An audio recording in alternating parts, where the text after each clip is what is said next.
So a long, long time ago, there were two countries, and each country had a young child who was eventually going to become heir to that country's throne. So there was a young boy who would eventually become a king to that nation, and then a young girl who would eventually become queen to her nation. Now, as part of a ceremony when they were very, very young, the boy saw a huge diamond worth billions of dollars, and he looked at it and said, you know what? I'm going to give that to the girl. And he did.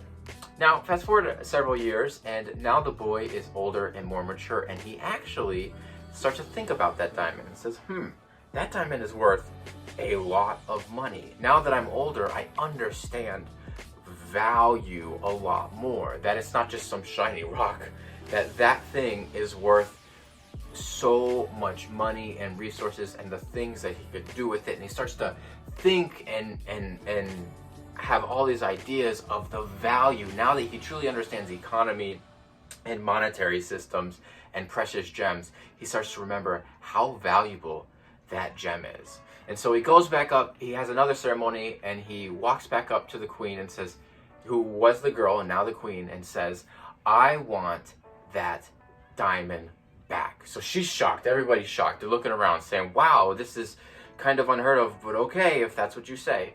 And so the girl who's now queen goes, gets the diamond and gives it back.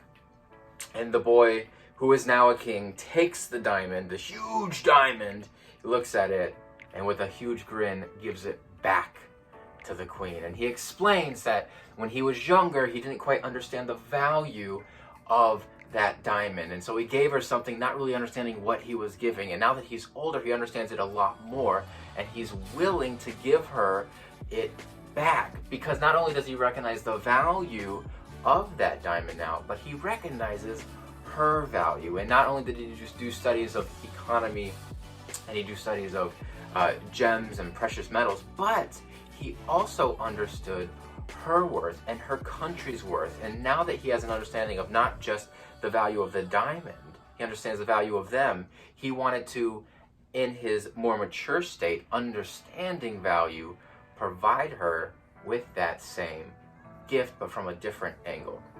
And when I hear that story, I feel like it relates to my life with Christ. Now, read it.